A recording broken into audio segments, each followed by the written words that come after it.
to Fredrik Hare.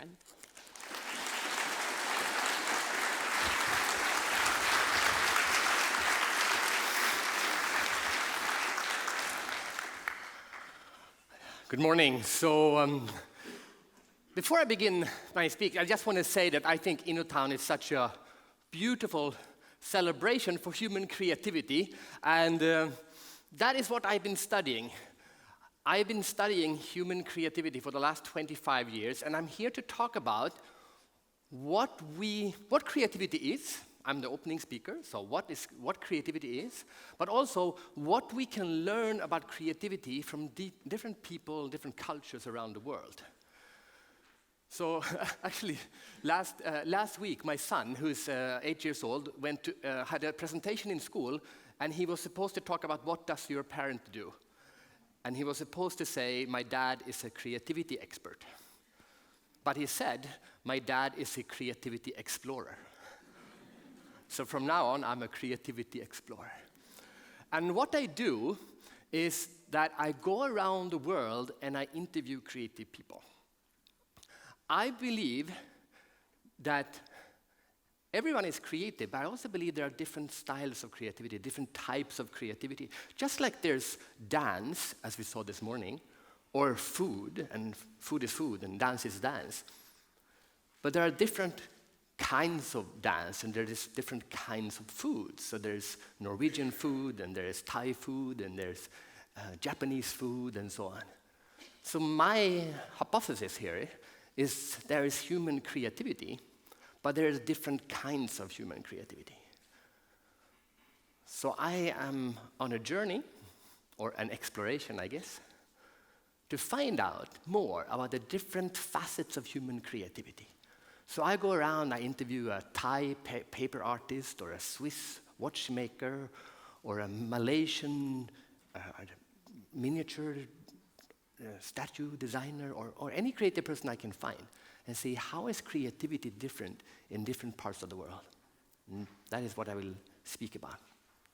I've been doing it so far in 67 countries, and I would love, if you're up to it after the break, and when I'm done in the break and so on, if you have an idea what Norwegian creativity is all about, I would love to learn more. I am Swedish, so I have some ideas, but I would love to know more from you. So I'm going to share some of those countries that have inspired me on human creativity, but let's start with the definition. What is an idea? My favorite definition goes like this. An idea is that one person takes two formerly known things and combines them in a new way. One person takes two formerly known things and combines them in a new way. We take the concept of dance, which is a previously known thing. We take the concept of a computer projector. We combine the two. We get a dance with a computer projector. Very creative dance. So the only thing you have to do to be creative is to do this. Take two things that you already know about, combine them in a way you haven't seen before, and you are creative. So let me illustrate. This is my favorite example to illustrate. It comes from Lithuania. One guy in Lithuania, he took two previously known things, he combined them in a new way. He took the concept of a sink, which is a previously known thing, and he took the concept of a urinal, which is a previously known thing. Now we take a sink and a urinal, we combine the two, and what do we get? Come on, Norway. We take a sink and a urinal, we combine the two, what do we get? Anyone? Huh? A bidet, yeah, good. That was a woman, obviously. I was in America recently, a guy said, what, shower?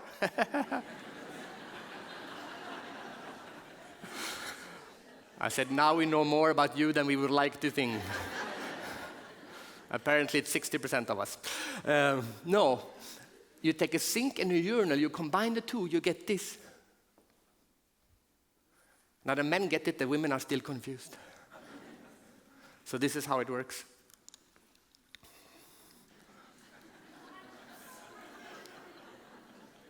First you pee, then you wash your hands. The water used to wash his hand is now reused to flush your pee away. Let's see, show of hands. How many of you think this is a good idea? Raise your hand. Yeah, it's about 80%. Why is it a good idea? Anyone help me out? Why is it a good idea? Because how does it make the world a better place? Because it saves water. And in Norway, this is not a big problem, but I live in Singapore, and in Singapore, this is a huge problem. We don't have enough water, and a lot of places in the world don't have enough water, and if we did that in those places, this would save a lot of water. It would be amazing for that, because we would use half the amount of water when men urinate. So this is a good reason. Is it good for a second reason? Save space. Again, not a big problem in Norway. Not a big country, not a big population. But I live in Singapore, 7,000 people per square kilometer. We have a space problem. If we did this in Singapore, we would reduce the amount needed for men to pee. Is it good for a third reason? Hygiene. It was a man who said that. How is it more hygienic? Lots of guys. Not you, obviously. Lots of other guys, I think, would be a better way to say it. Yes, a disturbing large amount of men don't wash their hands. And this might not help, but at least might encourage a few more men to wash their hands. So now we're saving water, we are saving space, and we are being more hygienic. Is it good for a fourth reason? Smell? Okay, good. Less smell, I'm hoping. Is it good for a fifth reason? Saves one more thing. Yes, it saves time. And if a man says it saves time, I just move on. But if a woman says it saves time, I need to ask a follow-up question. Because I was in Malaysia recently, and a woman said it saves time. How does it save time?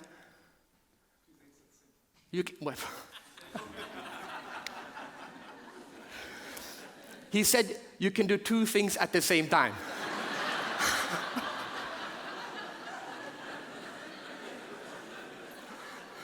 How do you pee in Norway? I'm not going to go there. I learned something. No, that's not how it saves time. First you pee, then you wash your hands. But now you don't have to walk over to the sink, which saves you about 5 seconds. Which is great, for example, in a sports stadium when 50,000 men go and pee at the same time. So we save time, space, it's more hygienic, we save water. This is a wonderful idea.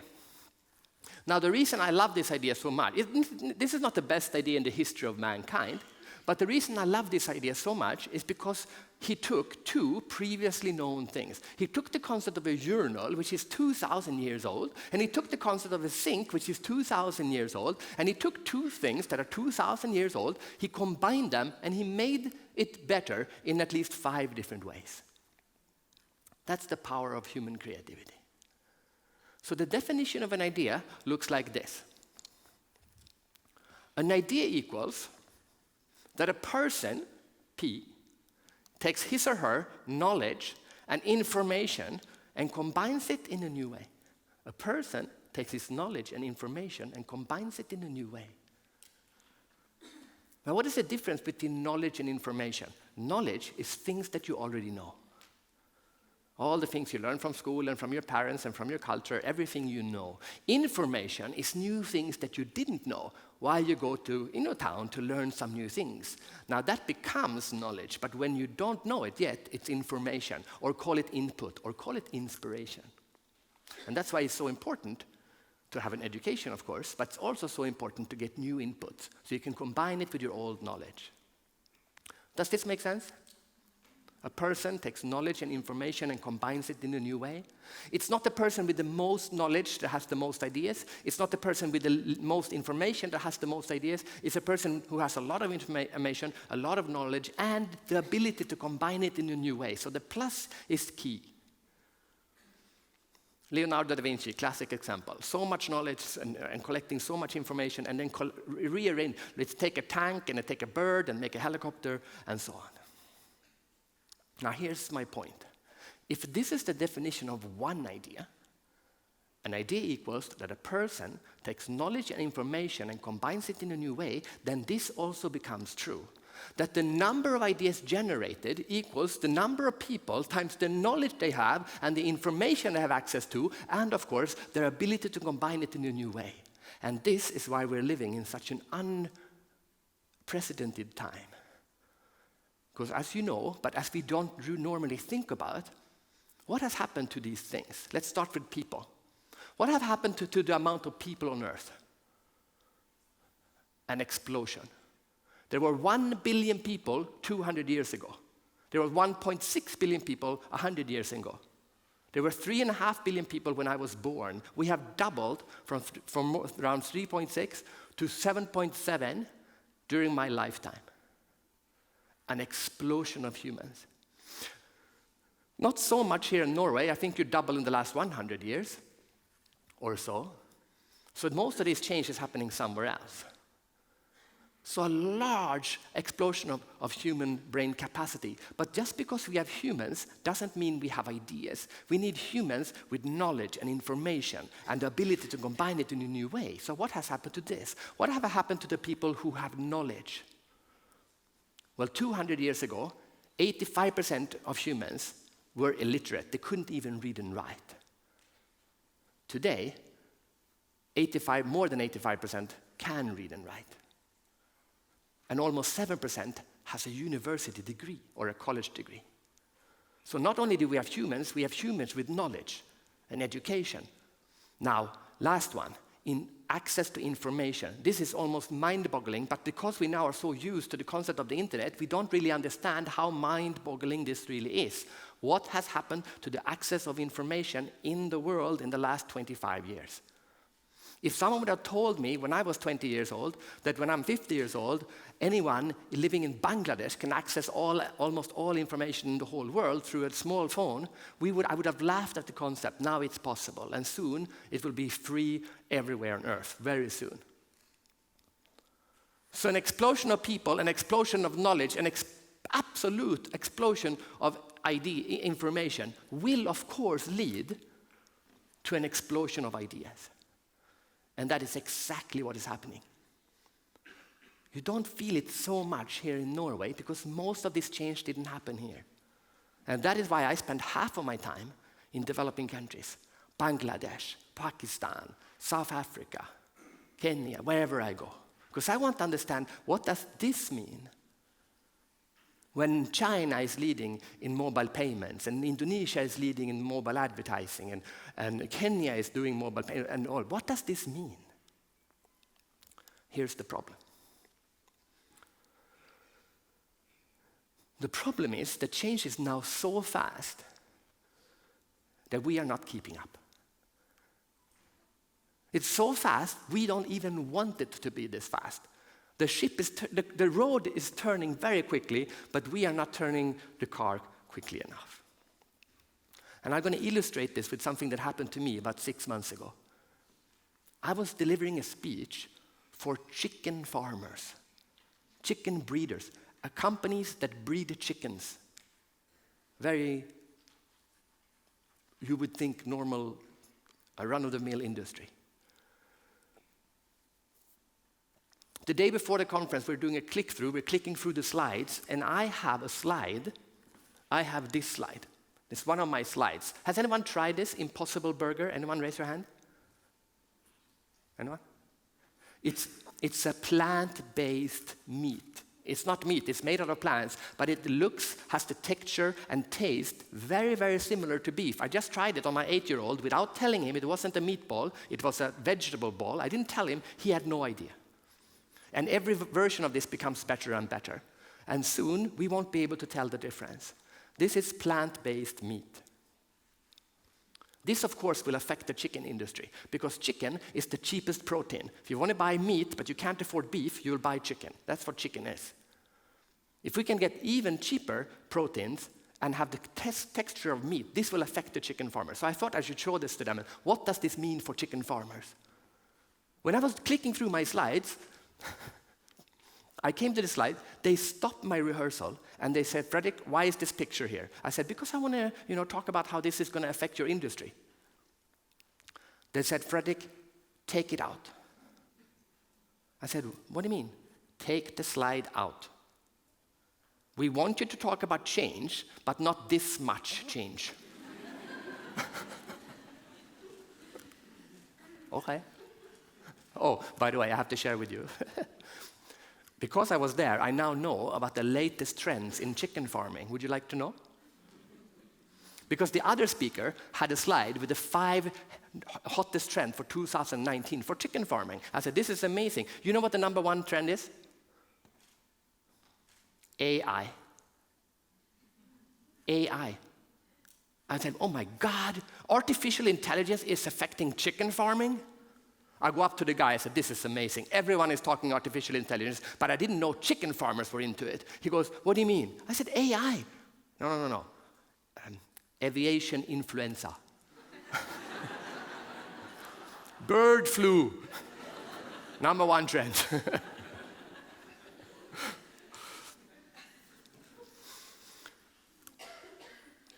My point here, of course, is that if we want to be successful, or the other way around, the people who will be successful will be the people who are open enough to see how the world is changing and realize all the good ideas that are being generated, not just in Norway, not just in Europe, not just in the West, but everywhere around the world, because that's the world we're living in now. A world, for the first time in human history, a world where innovation happens everywhere, on all continents, except the Antarctic.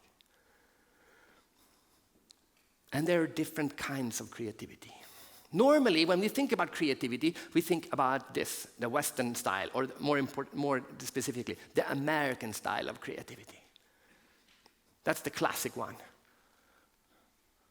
Go to the moon, Silicon Valley, disrupt everything, do something that's never been done before, go to the moon and shoot for the stars. Go west, young man. Pioneering spirit. Great example of this, Elon Musk. Now, Elon Musk is not an American. Elon Musk was born in South Africa, and then he moved to Canada, where he grew up. But when he decided that he was going to disrupt the whole world and go and create PayPal and then send human beings to Mars, he didn't go and do that in South Africa, and he didn't go and do that in Canada, which he could have done. He moved to America, because that's what you do. And that is his new rocket that they just launched a couple of days ago. And it has an American flag on it. Don't ask me why, he's not an American. But this is what they do. American creativity. Japan is the total opposite. The concept of creativity that the Japanese have given to us is the concept of kaizen. Kaizen means small improvements all the time, incremental change. The Americans say, we invented the car. They did not invent the car, the Germans invented the car, but the Americans will say, we invented the car. The Japanese perfected the car. In pursuit of perfection is a Japanese slogan. The Toyota way is to build a factory and constantly stop it whenever you find a little bit better way of doing the factory. You tweak it, and then you start the factory again. It's Kaizen. So are we going to do American creativity, or are we going to do Japanese creativity?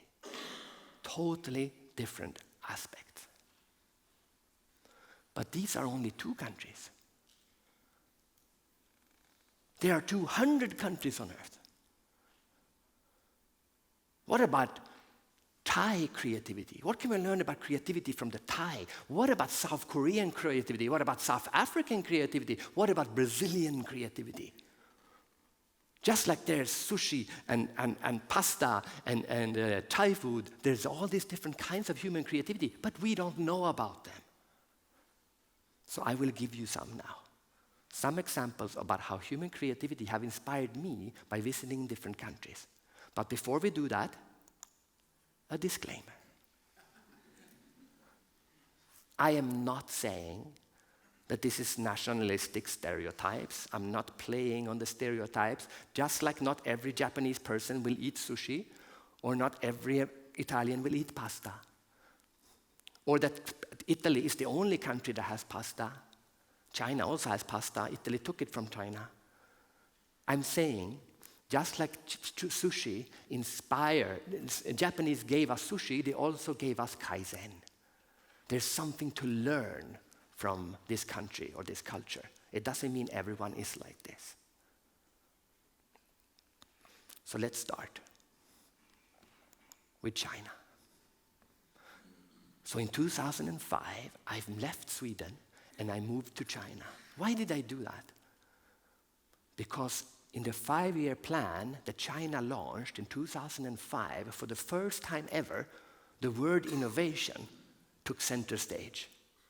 China never talked about innovation before. Suddenly, in that 5-year plan, it was mentioned like 50 times or something. And I was a creativity author. And I said to myself, oh my God, if China is going to become an innovative country, they need help.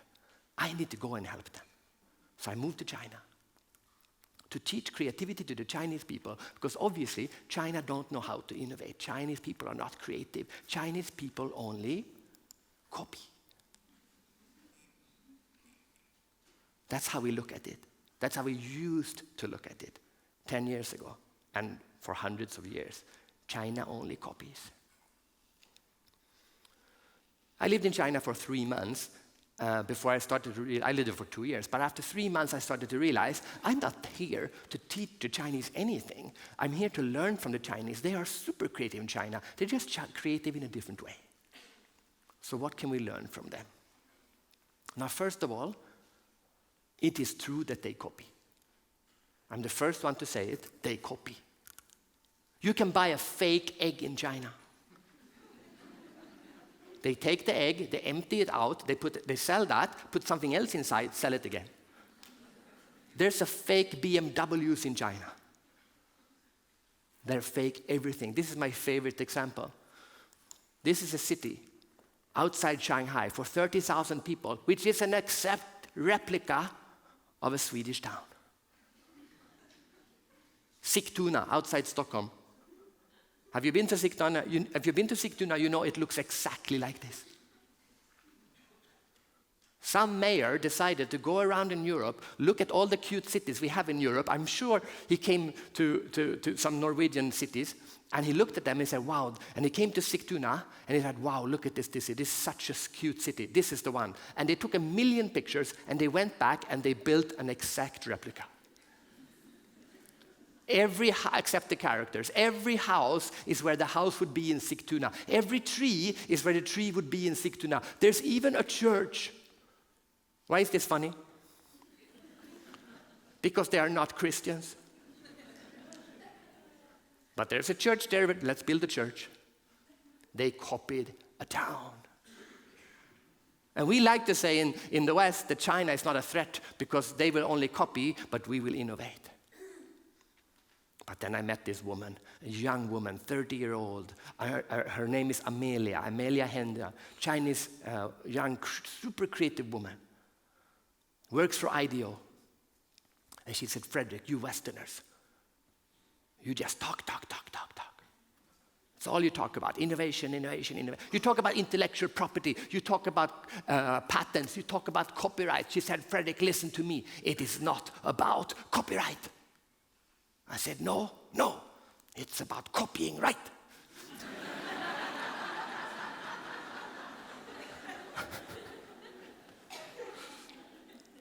My first reaction was to laugh, just like you. But then I said, wait a minute. What is the definition of an idea? Remember how I started my speech? You take two previously known things, you combine them in a new way. What does that mean? It means it's impossible to create anything without copying something. Pablo Picasso said, good artists copy, great artists steal. Albert Einstein said, creativity is your ability to hide your sources. Everyone copies. And while we in the West like to talk about the Chinese Google and the Chinese Twitter as if there are copies of Twitter and Google, if you've ever been to China in the last couple of years, you know that the Chinese Google and the Chinese Twitter are way more advanced than Google and Twitter. And you can do things on the internet in China that we can only dream or have nightmares about. They are way ahead of us, but we still look at them as copies.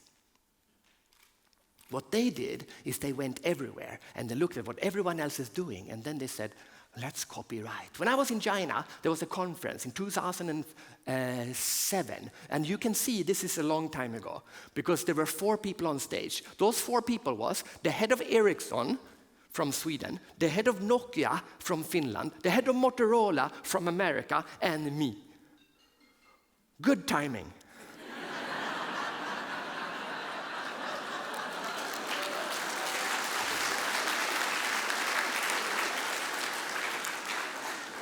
Was it a Nokia? So the Chinese, 1,000 Chinese in the audience. The guy from, the moderator from China asked us this question. He says, how can China become an innovative country? The guy from Ericsson says, if China wants to be an innovative country, you need to stop copying. And the Chinese wrote it down word by word. The guy from Nokia said, if China wants to be an innovative country, you need to stop copying. Okay. And then Motorola. The guy from Motorola said, if China wants to be an innovative country, you need to stop copying. And then me. I said, if China wants to be an innovative country, you need to stop copying. No, of course I didn't say that. That would be a very boring story. Instead, I looked at the three of them and I said, excuse me, which one of you invented the mobile phone? Because the other two must have copied. So let's see, which of these three invented a mobile phone? Nokia, Ericsson, or Motorola? Which one? Huh?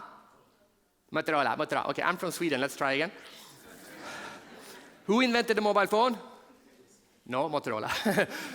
Motorola invented the first mobile phone, but Ericsson made the first mobile phone system. Nokia made it a mass market product, and Apple, the most innovative country on earth, copied.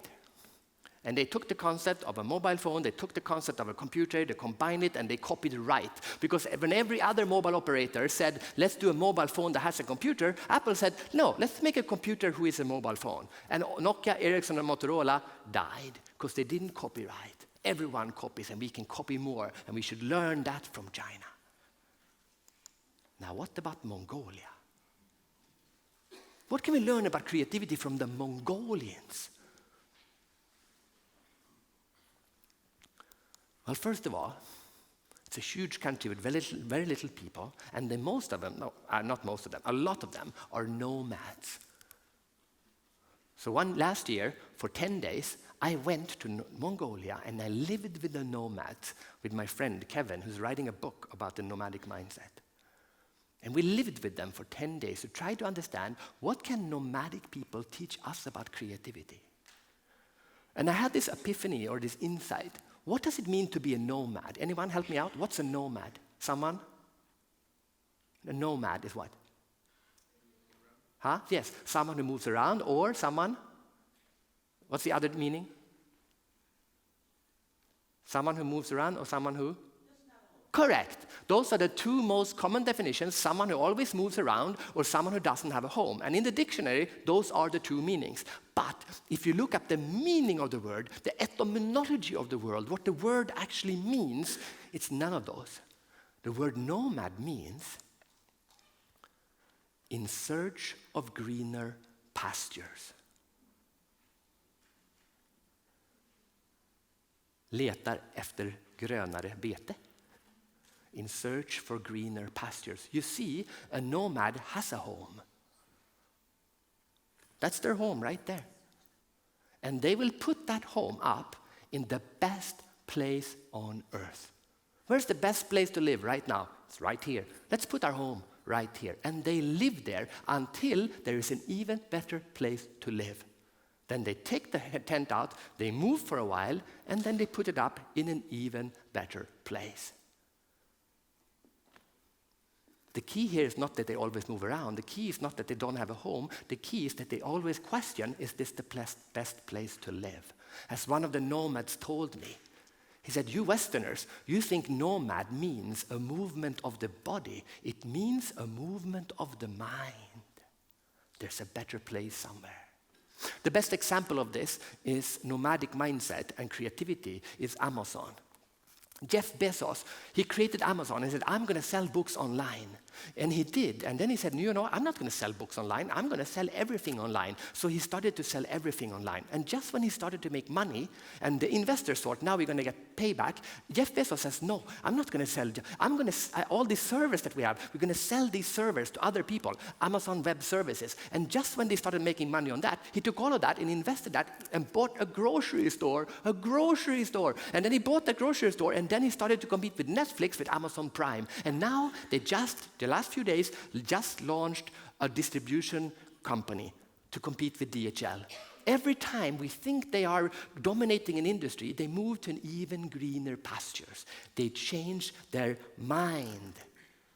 Not a movement of the body, a movement of the mind. And when the world is changing very quickly, we need to change our minds too. And the problem is that most people don't. I'm going to tell you a story about a woman or a company that didn't focus on changing the minds of their employees. So this happened to my brother. Let's pretend this is the check-in machine. My brother walks up to the check-in machine and he has the message, put in your booking code. So my brother puts in his booking code. He gets an error message. Has that ever happened to you? Did you see how many people nodded? Or did you hear? It happens to like 60% of us. Wrong code, please try again. My brother tries again, doesn't work. He tries again for the third time. The third time, the machine doesn't say, wrong code, please try again. The machine says, wrong code, please contact service staff. You are so stupid, we need to help you. There's a woman standing there. She works for the airline. It's SAS. My brother goes up to the woman and said, there's something wrong with my code. But he doesn't show her the code. He just says this, there's something wrong with my code. The woman, without seeing the code, the woman says to my brother, do you have a 1 or a 0 in your code? My brother says, yes, I have a 1. She goes, change it to lowercase letter L. They look the same. My brother goes, oh, of course. And he goes back. He enters the L, and it works. His first reaction is, God, I'm stupid. His second reaction is, wait a minute, how did she know this? How did she know this? She didn't see the code, and yet she knows. He goes back to her and says, excuse me, you did not look at my code. How did you know I had an L? Let me guess, this happens a lot. She goes, oh yes, happens all the time. He goes, then why don't you call your IT department? There are 9 characters, uppercase and lowercase, numbers and letters. That's 32 billion combinations. If you take away all the L's and all the O's, all the 1s and all the 0s, it's still 25 billion combinations. It will last for 5,000 years. And no one will ever have this problem again. The lady smiles and says, no, it's okay. I love to help people.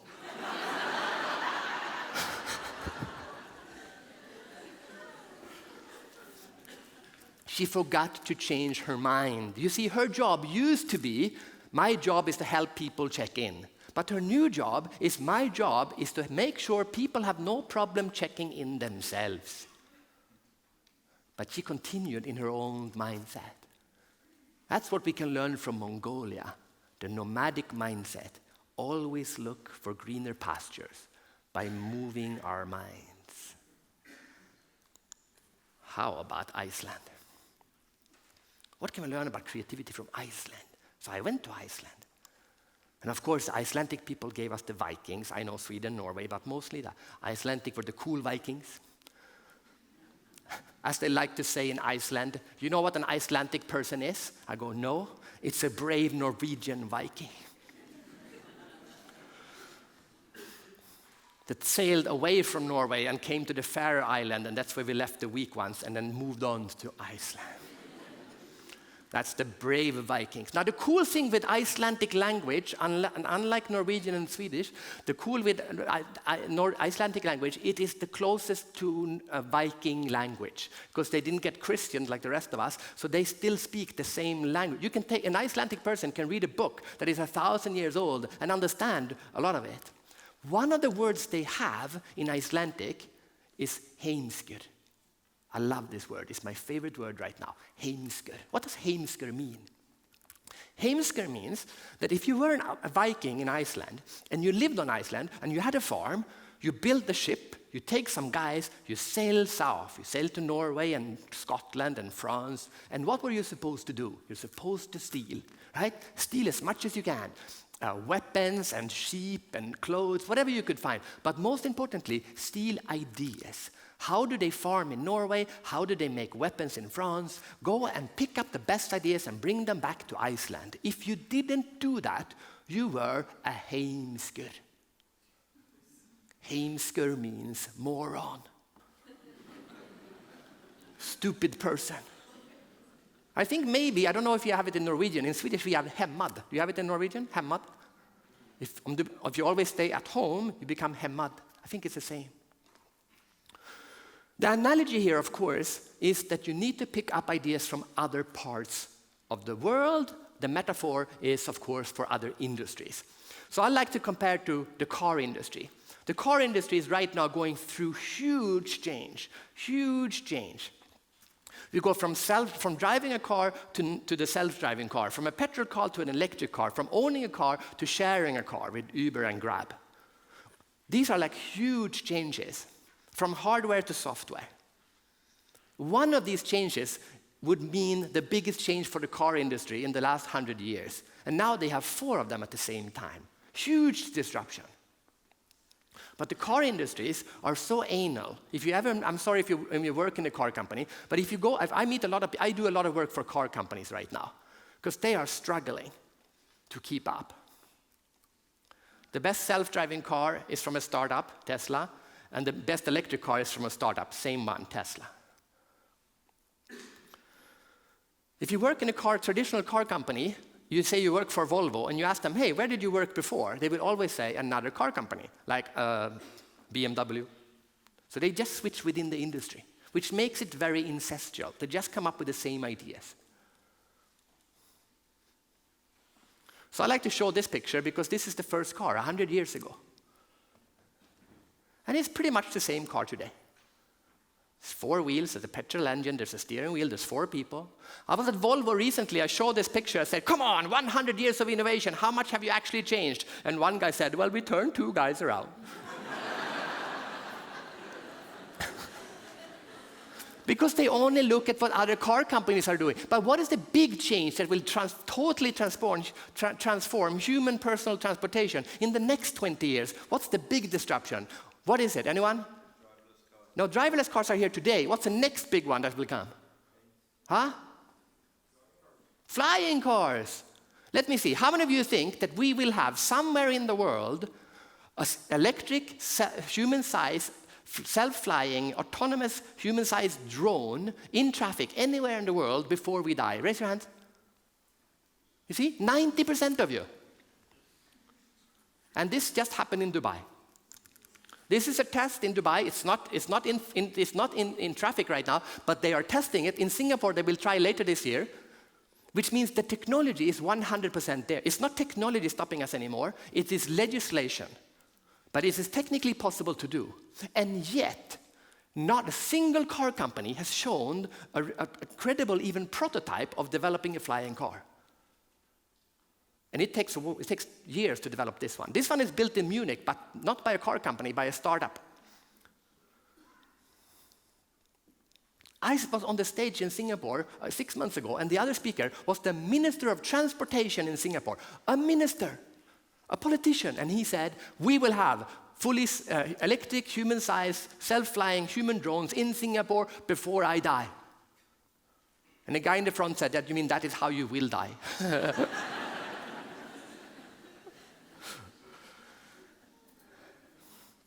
Because the car companies are so stuck at looking at what other car companies are doing, they forgot to look at what the drone industry is doing. Which industry should you be looking at? Don't be a heimsker. And the last one is the Philippines. And I'm showing you the Philippines because soon I will tell you a story about my wife. And my wife is from the Philippines. And the Philippines, I think, is one of the most wonderful countries on earth.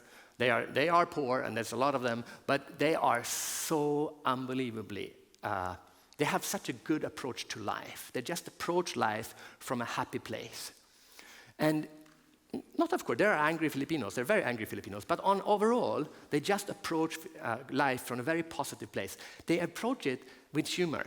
And creativity and humor is very closely related. Actually, humor and creativity is the same thing. Because if you tell a story, you start at A, you think you're going to end up with B, but you end up with C, that is what makes a funny story. And that is also creativity. So the more fun you have, the more creative you will be.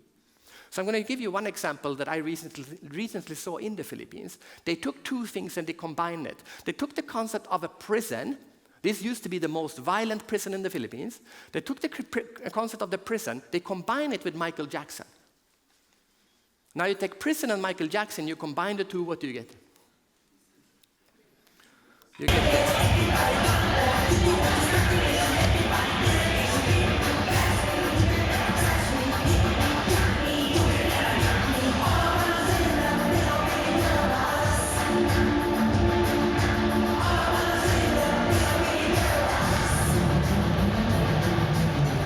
This is filmed by me, but it also has over 100 million views on YouTube, a similar video. This is the biggest tourist attraction in Cebu. Every Sunday, you can go and watch the prisoners dance. And you know what happened? Because it used to be the most violent prison in the Philippines, and they have very violent prisons. But then the new prison warden said, you know what, let's try something different. And he brought in this tiny little Filipino dancer. And she taught them how to dance. And they used to be locked up 23 hours per day because if they didn't lock them up, they would fight and kill each other. But now, they are locked up only during nighttime. And it's the most peaceful prison in the Philippines. Why? Because they have a purpose. They wake up in the morning and they think, we have something to do. The reason they were fighting, because they had nothing to do. Now they have something to do. And when they leave the prison, they leave as heroes. Because in the Philippines, karaoke and singing and dancing is everyone loves this. So they leave after prison knowing a skill and having 100 million views on YouTube. They leave it with pride. It's a beautiful story of human creativity. But my message today is not about the Philippines. It's not about Iceland.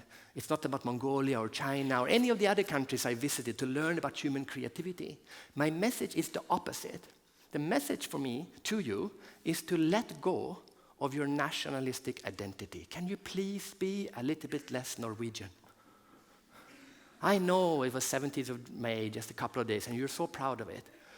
And you should be. Norway is one of the best countries in the world to live. It is. But true creativity and innovation comes when you let go of that. Travel is not only the antidote of ignorance, it is also the fountain of ideas. When you go and see that other people do other things in other places, not only do we become more humble and more human, we also become more creative and we pick up new ideas. So I'm going to end with a story of my family. So I am from Sweden, obviously. But my wife is from the Philippines. And we live in Singapore. So I meet my wonderful, gorgeous, beautiful, and smart wife, and we have a wonderful relationship. We get engaged, we get married, everything is fine. Then she gets pregnant. And suddenly, we have to have this talk, a talk that most people in Sweden never would have. How are we going to raise our kids? Swedish way, or Filipino way, or Singaporean way, because they are born in Singapore. Those are very different ways to raise kids. Let me give you an example. In Sweden, we do not hit our kids. Also in Norway, you do not hit your kids. Sweden was the first country in the world to make it illegal to hit a child, 1972, I think. I was born in 1968, and I had never, ever in my life had my parents even put a hand on me. I was never hit. My wife is brought up in the Philippines. And if she did something bad, her grandmother would make her sit on the floor like this for 2 hours with salt under the knee so that the salt would go into the knee and into the wound. And she learned to cry so that the tears would wash the salt away. Now we have a kid. Are we going to do the Swedish way or Filipino way? I know, Papa do the Swedish way, Mama does the Filipino way. Papa never hits, Mama hits a lot. What a wonderful family dynamic. Obviously, we cannot do that. So now, if I married a Swedish woman, we wouldn't even talk about it. Should we? Of course we don't hit. If she married a Filipino man, they wouldn't even talk about it. Of course we will hit. Singapore is somewhere in the middle. They say they don't hit, but they hit. So luckily for me, my wife said, Swedish people are actually quite nice and quite peaceful. So if you can grow up to be nice and peaceful and well-behaved without having to hit a child, maybe we should try that one. So we have never hit our kids. But in the Philippines, they have respect for old people. I'm sorry, but in Scandinavia, we do not. We think we have, but we don't. We have disrespect for old people. So I like that part. So now, when the kid's grandmother come home, they need to go up to the grandmother and they need to do this. They need to show respect to the old. And I like that. In the Philippines, if it rains, you cannot go outside. Why not? Because you get sick in the rain. Everyone knows in the Philippines, you get sick in the rain. In Sweden and in Norway, if it snows, we send our kids out. It's good for you, makes you strong. Now it rains in Singapore. Can they go out? Can they not go out? And again, we have to talk about it. And I say to my wife, it's 28 degrees in Singapore when it's raining. It's never 28 degrees in Sweden. Of course you don't get sick in 28-degree rain. It's a myth. It's not true. So now when it rains in Singapore, our kids can go outside. And they are naked because they are Swedish.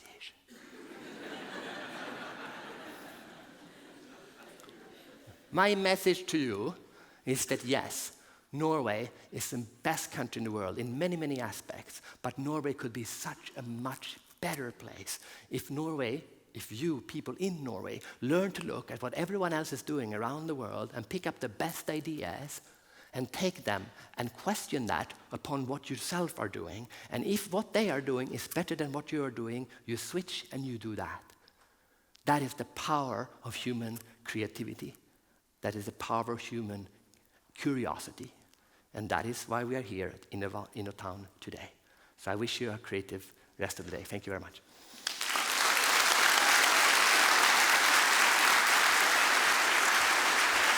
Will you stay for Q&A? Okay. Yeah? I'll take that. Wow. Thank you so much. So we have a few minutes for Q&A, but I'm in the lucky position because I've got the microphone on. I get to kick it off. So this is my question to you. There's a phrase attributed to Seneca where he says, there's no genius without a tincture of madness to it. And Norman Mailer said, every book I wrote killed me a little bit more. That, to my ears, sounds like creativity is pretty darn hard. So my question would be, what do you say to people that say, I'm not that guy, I'm not the creative type? Let me tell you about Thai creativity. So I just interviewed an artist in Thailand. This is a good question. I didn't know it, but just a couple of weeks ago, I interviewed a person in Thailand, a paper artist, the one you saw in the picture in the first slide. And she said, so tell me something about Thailand. In Thailand, they have something called sabai sabai. Sabai sabai Thailand. I said, don't worry, it'll be okay, sabai sabai. We have a military coup, never mind, don't worry. So I asked her, what do you do if you ever get stuck? Like when you're doing paper, what do you do if you get stuck? And she says, I get up and I go and get a cup of coffee. So I said, what's in your head when you're going out the door? And she goes, what kind of coffee should I buy? And I go, so you're not thinking about the project? She goes, no. So I just realized that, so I said, what about, but in West we have something called creative block, right? Writer's block. And we have this whole myth in the West that creativity is hard. Yes. And she goes, no. I just go out, I have a cup of coffee, and then I go back again and I continue on my project. And she called that an idea nap, like a power nap. And I go, wow, that is such a Thai approach, to not only to life, but to creativity. Why have this Western approach to everything? If you get stuck, just go up, have a cup of coffee, enjoy the coffee, go back, continue to work. Sabai, idea sabai. naps Sabai, for everyone. sabai. Yes. I love that. Me too. Any questions? We do have microphones, but I also know that you guys have already been chatting with Fredrik, so any questions from the audience? Try to see.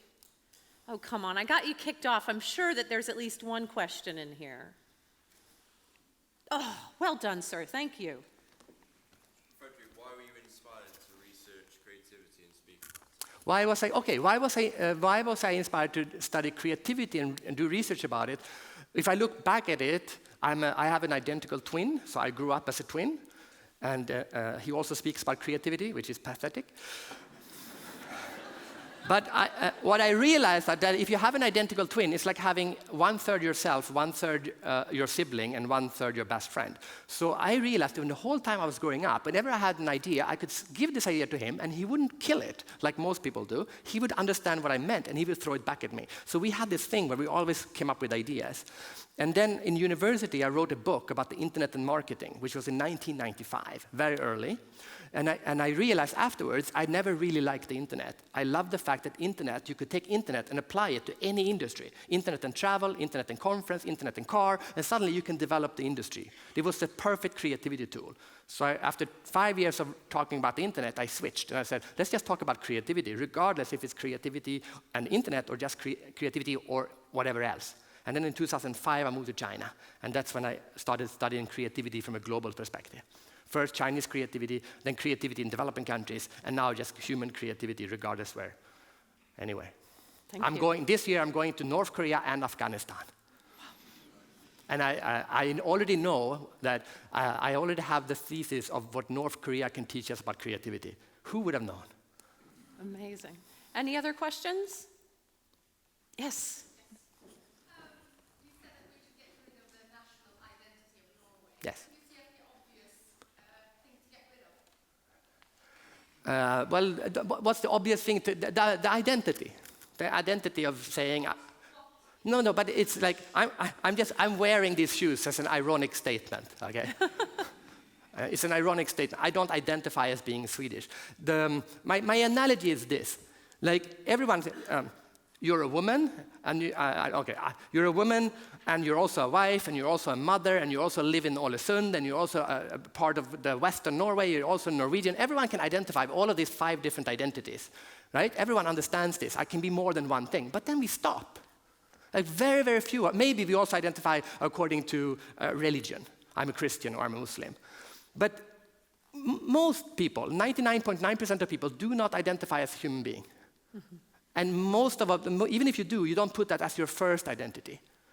And my argument is that I do. That's why I live in Singapore, the most global, the only place in the world, the only city in the world that doesn't have a country around it. It's just a city in the world. That's why I live in Singapore. 50% are foreigners who live in Singapore. When you start identifying like that, the way you do things become much less. You decide how you want to do things. Not how the culture doesn't define how you do things. I define how I do things. So the big thing is to see, like for example, start looking at the things that you do. When you check the news, if there's a tsunami, next time there's a tsunami in Thailand, do you go to the Norwegian website to look what happened? Or do you go to the Sri Lankan website to look what happened? I go to the Sri Lankan website because there was a terrorist in Sri Lanka recently. I went and read on the Sri Lankan webpage what happened in Sri Lanka. Because most likely they are better informed than someone in Norway. So why do you go to Norway to learn about a terrorist attack in Sri Lanka? That's just stupid. Right? Or maybe not stupid, but ignorant, which is stupid. So we have time for one more short question if there is one. Yes? There, I see him. There we go. Yep. So, you talk about China and other bigger nations, but how would you rate the Norwegian ability to be creative? Okay, yeah, so that's the funny thing. I've written, I will have 50 countries and 50 chapters in the book, and I've done maybe 20 so far, but I haven't been able to do Sweden because I think I still have more connections to it than I would like to have, so it's difficult for me to step out. So I'm saving Scandinavia for the last, because I want to study everyone else. It's easy to cut someone else's hair, it's difficult to cut your own. So I haven't written Norway or Denmark or Sweden or Finland yet, because I want to make sure I do a lot of interviews and do all the other ones, which the further away you go, the easier it is to look at it. So what you're saying is that your expectations are not high? No. Norway will be my favorite chapter because I'm not saying this, I'm done with my speech now. I live in Singapore because I think it's the best place in the world to live. But I also, if I didn't live in Singapore, most likely I would live in Norway. I think Norway is, you know this. You can, in any aspect that you measure it, Norway is one of the best countries in the world to live. I actually took photos for a blog post I'm going to do later and say this is what the world, if Norway was, this is my draft headline. If Norway was a person, it will be the rich person who grew up the way the father and mother wished the person would grow up. Right? There's so much the world can learn from Norway. Norway is best in almost any aspect of it. But, and here's the sad part, if you go to Norway and you ask Norwegians, do you think Norway will be better tomorrow than it is today? 90% say no.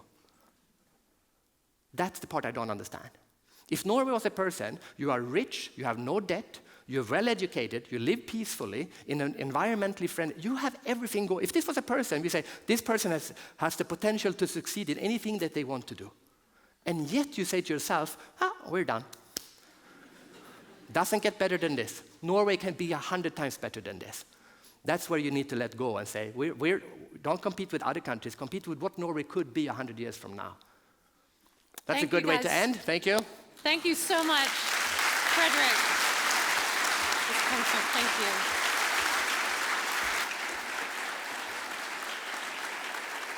The aviation industry accounts for 2% of all carbon dioxide emissions, and the last few years have seen a steady rise in the number of flights worldwide. This is unsustainable. Here at KLM, we want to make more of the thousands of flights in the air a more planet-friendly option, because there is no planet B. The thing is,